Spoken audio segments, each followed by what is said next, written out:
Hudson Taylor. In early years, the growth of his soul, Chapter 3. Set apart unto God, 1824 to 1832. It was long, however, ere the young people were to see much of one another. James had his way to make in the calling he had chosen, and Amelia's holidays came no oftener than before, and though more eagerly desired. But at 16 and 17 a long engagement is inevitable. It brings with it so much of hope and happiness that it is comparatively easy to bear.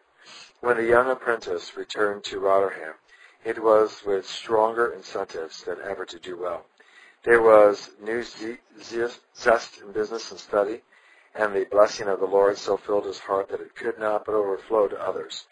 His employer, perceiving his reliability, decided to put him in charge of the branch establishment in the neighboring towns of Koningsboro. Here Hudson Taylor found, as others before him, that prayer and pains with faith in Jesus Christ will do anything. The business prospered, and better still, he prospered in it, according to the suggestive promise of the first Psalms. Quote, "In whatsoever ye doeth, ye shall prosper."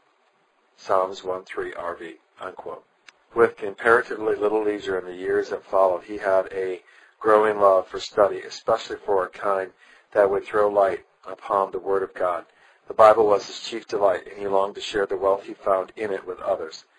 At no great distance from Koningsboro were many neglected villages to which he made his way, Sunday by Sunday, telling in out-of-the-way places the wonderful love of God.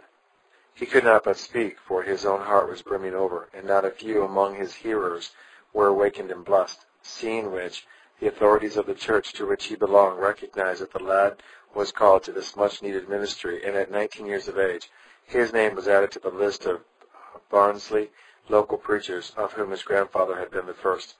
Meanwhile, his fiancée was still at Castle Dunnington, gaining health and experience for days to come.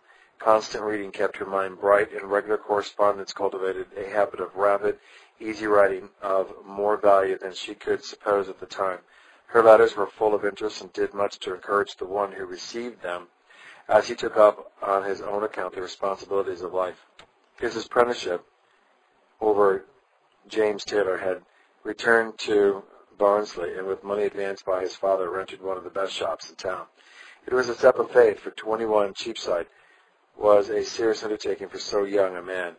But the premises were in a good situation, right on the busy marketplace, and large enough to afford a permanent home.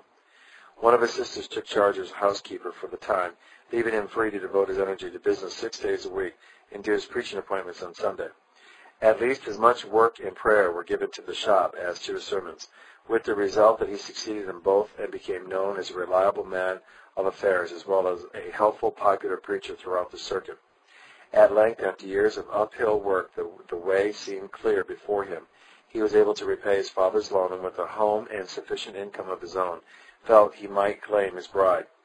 It was in the quaint old town of Barton-on-Humber that the Hudsons were living, with the long engagement drew to a close. 7 years' friendship had done much to develop the boy and girl into earnest manhood and womanhood, and to prepare them for the union to which they now looked forward. James had learned to pray his way through difficulties, and was full of confidence in God, and Amelia, at 23, more than fulfilled the promise of her girlhood. Her father, whose ministry had taken him to Chesterfield and elsewhere since Barnsley days, was still in the North Country in charge of the Barton circuit, and had it all been planned on purpose, nothing could have been more delightful under the circumstances than the manse and its surroundings. No little comfort, this, amidst the varying fortunes of an itinerary preacher's life, for something indescribable of old-world loveliness pervaded the little town, seen at its best, no doubt, through lovers' eyes that swept springtide in 1831. From the famous ferry of the Doomsday Book to the fine old churches on the green, dating back to Norman and even Saxon times, the cozy, straggly place breathed an air of comfort and repose. About it lay an undiluted country noted for its corn, malt, brick, and tiles. The spacious marketplace and numerous windmills bore witness to a measure of commercial activity. But the quaint, irregular streets and picturesque houses half hidden among trees and flowering creepers were more in keeping with the spirit of a bygone time. In the very heart of the town, the preacher's house near the chapel seemed specially a bower of greenery and boom. Multiplied Cottage, Multiplied Lane was an address with which James Tower was familiar.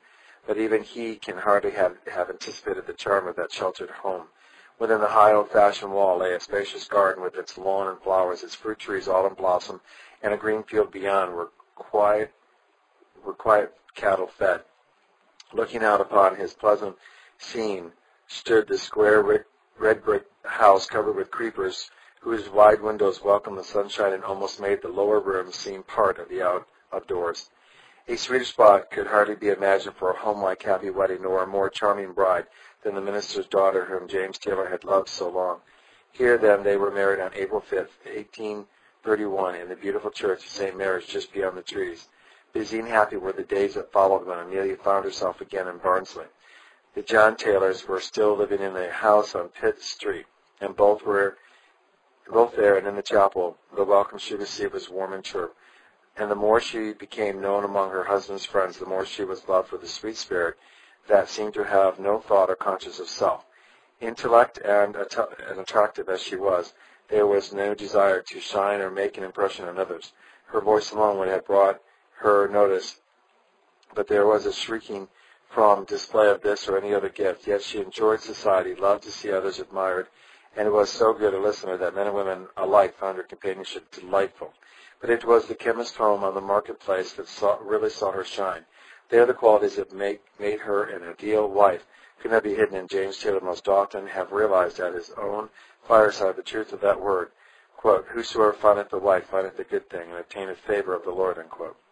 In all its work and interests, she bore a cheerful part, while caring for domestic matters with a thoroughness and perfection of detail that characterized all she did.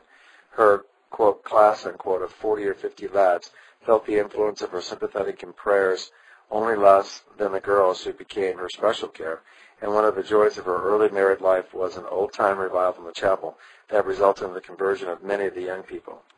In his preaching engagement throughout the circuit, she also proved an unexpected help. Preparing his sermons was no longer the solitary task it had been. Together they prayed and studied, and when James Taylor's heart was full and his pen could not keep pace with the thoughts he longed to utter, his wife would take rapid notes and write out for him many a sermon delivered as he paced the little room behind the shop. He was a gifted speaker and gave much care to the preparation of his discourses. In this work, Amelia's pen proved invaluable through many a long year, and the joy of seeing souls brought into blessing through his ministry more than repaid the sacrifice of time and strength. And then the young wife had the happiness of finding her expectations more than realizing the character her husband sustained as a businessman. He was an excellent chemist and highly respected for his influence in the town. So scrupulous was he in financial matters that he made it a rule to pay every debt the very day it fell due. "If I let it stand over a week," he would say, "I defraud my creditor of interest, if only a fractional sum." In dealing with his customers, he was upright to a farthing or a grain, and full of genuine sympathy. He never sued for a bill, and did not think it desirable for Christians even to press for the payment of an account. On the contrary, he frequently returned in whole or part sums that his customers would ill afford to spare. More than one neighbor barely able to settle an account was cheered by his generosity.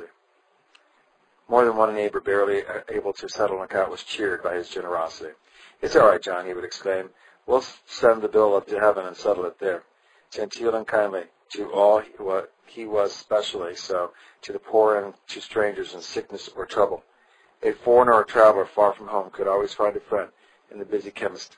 Come again," he would say, if he thought they needed help. "Bring the bottle back when the medicine is done, and I will gladly fill it." Yet he was a keen man of affairs and made his business successful. This was partly on account of skill in the management of money matters, and partly through careful attention to detail. His fellow townsmen, recognizing his financial ability, appointed him manager of their building society, an office he continued to fill for 22 years. That he did not regard lightly the duties of such a position may be judged from the fact that he worked out lists of interest at various rates to 4 or 5 places of decimals, and compiled tables of logarithms to assist his calculations. Public funds were to him a sacred trust, demanding the greatest care and fidelity in their administration. But it was to God above all James Taylor sought to be faithful, and he was possessed by a profound conviction of his infinite faithfulness. He took the Bible very simple, and believing it was of all books the most practical if put to the test of experience.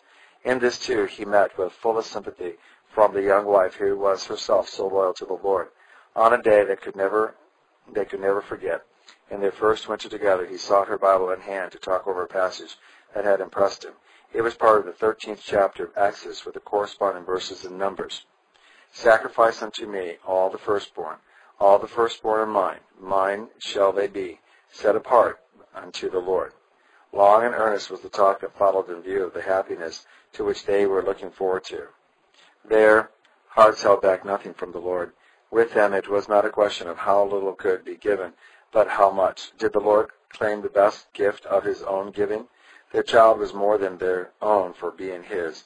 To such parents, what could be more welcome than the invitation, nay command, to set apart their dearest thus to him?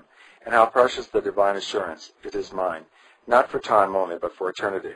Together they knit in silence to fulfill, as literally as possible, an obligation that could not regulate to Hebrew parents of old.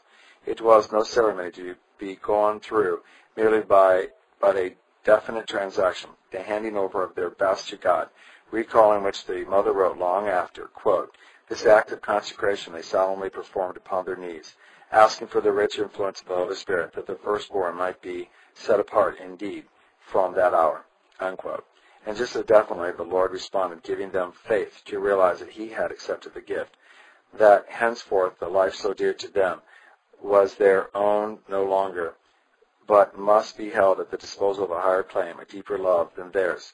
Thus springtime came again, touching with tender lovingness their Yorkshire hills and valleys, and on May 21st, 1832, this child of many prayers was born and named after both parents, James Hudson Taylor.